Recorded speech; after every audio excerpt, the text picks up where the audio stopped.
Hey everybody, today I am going to be reviewing The Lord of the Rings, The Return of the King. This film came out in 2003, of course directed by Peter Jackson. The final film for me to review in the series, and this one at the time I remember so well. It was just so highly anticipated. It's a tall order to complete a series like this, an extremely tall order, and you know, they had a lot of stories here that they needed to be able to wrap up. In this day and age, you know, the third film is meant to be, you know, the biggest one, bigger, better, all of that. And do they succeed? I mean, it depends on how you look at it, I think. Yes and no from my perspective. You know, I've talked a lot about how each film has a lot of highs in it and a lot of lows as well. But I think with The Return of the King, I think it's got some of the lowest lows, some of the worst scenes in the entire trilogy, scenes that are absolutely cringeworthy, and they do not hold up. They didn't even work at the time. But yes, it does end in a spectacular fashion where, you know, the passion and the emotion is not lost. And they do improve on certain characters. Certain characters here have really good arcs. They have really nice closing to their story. And others maybe not so much. Merry, for example, I think has one of the best arcs of the entire film. It just feels the most fully realized. It feels like he really did change. He entered the film very differently than he ends the film. You sense that he is truly braver and wiser and just stronger in every way and more than he ever thought that he could be, which I think is the key to a lot of the Hobbit story. He rises above his circumstances in the end, and not every character does. And I also think Sam has a compelling arc overall. You know, I just think that he rises to the occasion in a way that is very satisfying, overcoming adversity and becoming really the true hero. He's the one who truly follows through in everything that he said that he would do. He truly does stick to being as loyal as he possibly can to the Fellowship, but specifically to Frodo. One thing that I do really respect about the entire series, and they do bring it full circle in this third film, that I think is kind of refreshing, is how much they emphasize friendship, especially, you know, really intimate, really special, deep friendships. I think there is a real respect for it in a way that we don't often see in this culture. Normally in movies, you know, that you feel like you have to fill that void in the film with a romance. And yes, there is romance in this film, but it's not particularly interesting. It feels more like an afterthought compared to, you know, the main, you know, love story really, which would be between Sam and Frodo, but even Merry and Pippin, between Legolas and Gimli. There's just a lot of bromance going on here. But I think that's important, you know, like with Frodo and Sam. You know, Frodo trusts Sam with his life, even if they've had their difficulties at times. And yes, you can argue the romantic implications if you want to, because yeah, there is certainly consciously a very campy aspect to the film. That I'm sure PJ has gotten, again, from that B-horror background that he has. But I kind of love it. I love the shamelessness of it. I love that it is very endearing. There is that humor to it, but at the same time, I think that, you know, it is legitimately emotional and engaging. Now, of course, like everybody, I have a lot of issues with the ending, because that is where a lot of the self-indulgence in terms of the editing is really coming through the most. And don't get me wrong, I think that the detractors are very justified in their criticisms of it. But I actually think, watching it for this review, I didn't hate it as much as I thought I was going to. I think there's actually, even though there are some scenes that really do not work here, I think overall there are a few scenes that that are very strong. The scene that's really blown out where Frodo wakes up and it feels almost like he's in heaven, and they do like this curtain call of the main cast. Ugh. It's one of the most disturbing things I've ever seen. It feels like it could be in a David Lynch film. It's very, very uncomfortable and strange. The sugary sweetness feels ironic to the point where it's off kilter, and I don't know how intentional all of it was. And I know I always talk about how I wish movies lingered more, or shots lingered, but these sequences go on way too long, and all for the wrong reasons. It's like they're milking the sentiment for what it's worth, and there's not a lot within that sentiment, so it just kind of spreads itself way too thin here. But I actually like the way that they continue the Hobbit story, so you get to see them actually return to their homes and readjust to this life that they used to know. I think all of that is great, because you don't see in a lot of big epics, a big fantasy film where there's like a huge war at the center. Once the war is done, you know, typically the movie is over pretty quickly after that point. But here we get to see the person go through their journey, complete the objective, and then come back and realize that they're going through an existential crisis because of it. The innocence is gone. He returns home and he no longer recognizes the place that he used to live. He doesn't recognize the people that are around him. Unlike a lot of heroes in the same situation in, you know, at least fantasies and things, Frodo does not cope well.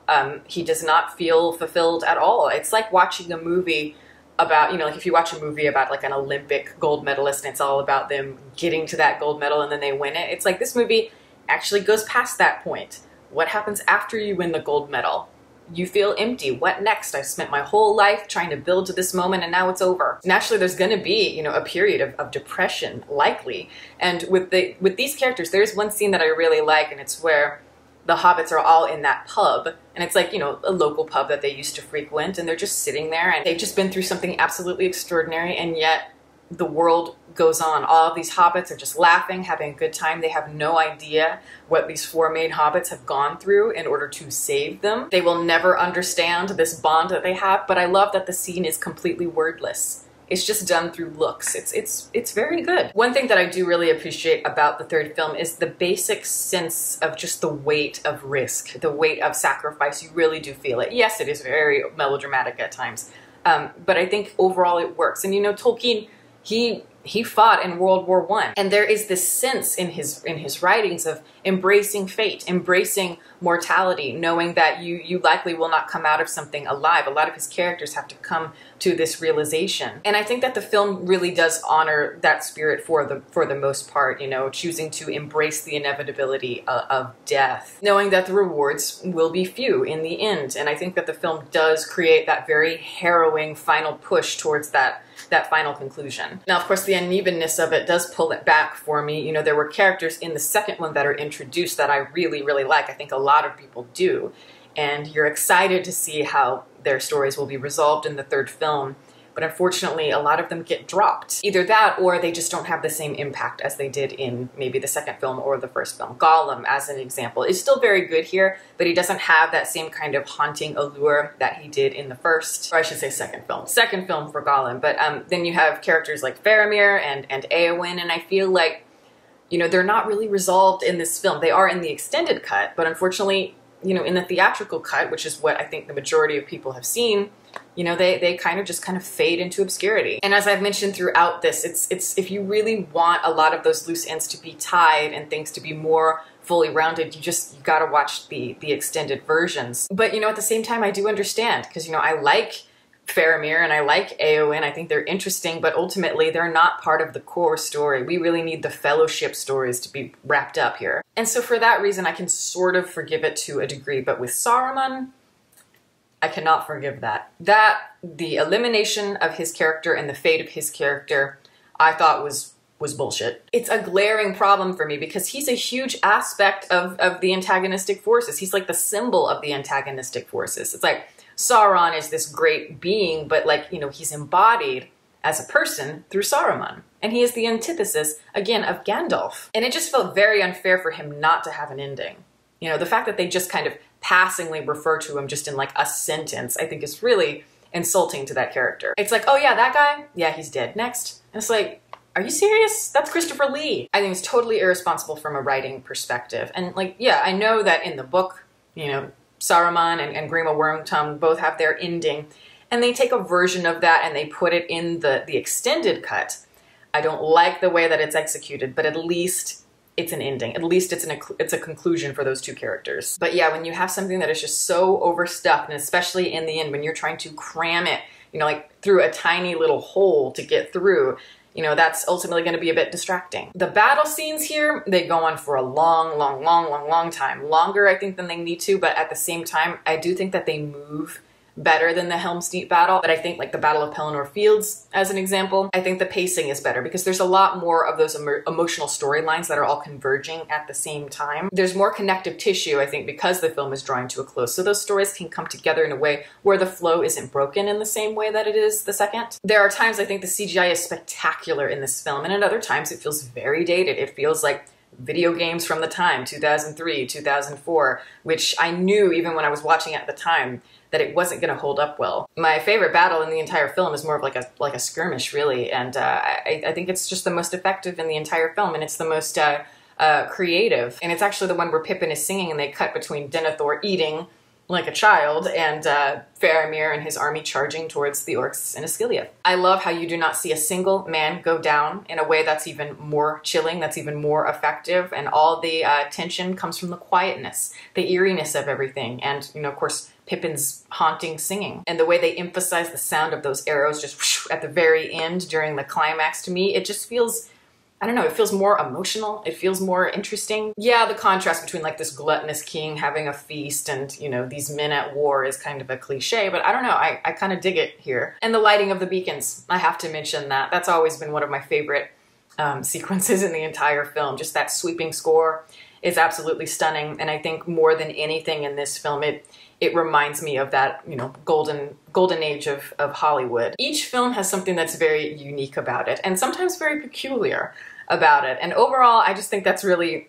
interesting. That yes, there's a lot of melodrama here. It's messy at times. Some of the tonal shifts can be all over the place, yet there is an originality there and a charm. The quirks are just appealing. Yes, we see less of it here. This film feels less original than maybe, say, the first film. They forego a lot of those details to create more of an emotional impact in the situation, yet it feels to me more like, at least the whole series, it reminds me more of movies that came out from like the late 70s and the early 80s. So it's a little rough around the edges, but it really has that personal quality to it. You know, like a lot of those great series that came out of the late 70s and the 80s aren't perfect, but yet we still watch them years later. Somehow they grow with time in a strange, very nostalgic sort of way. And I just feel that. And I've mentioned that in the other reviews as well. Just, I love that there is a passion throughout the movie, even though it's all over the place. It's not always coming together.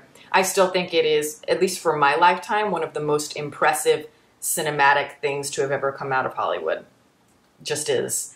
The closest that you can come to like a Star Wars or the, you know, the Golden Age, as I've mentioned.